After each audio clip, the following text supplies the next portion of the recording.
This is tutorial number 130 and it covers radial dimensioning within Catia V5. To start off, open up tutorial part number 127, which is located on the DVD. Now in this tutorial I'm going to show you how to add radius dimensions, so you can do it through the toolbar over here and click radius, or if you go to insert, dimensioning, dimensions, and then click radius. So working with the radius, it's pretty much the same as working with the linear.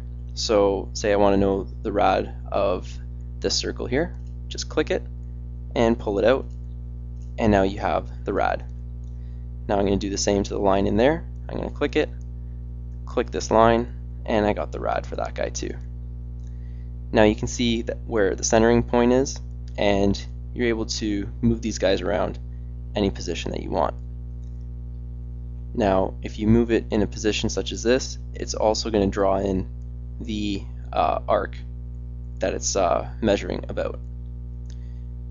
Now with the rad, it's a very easy one to use. All it is one click, and as long as it's a circle, it's going to know, okay, this is a circle, you want the rad, I'm going to give it to you. So you can use this on a circle, you can also use it on fillets, and you can also use it on curved surfaces that are a circle cut into it.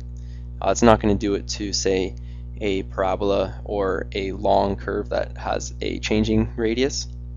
You're going to have to choose circles, and it's just a one-click operation.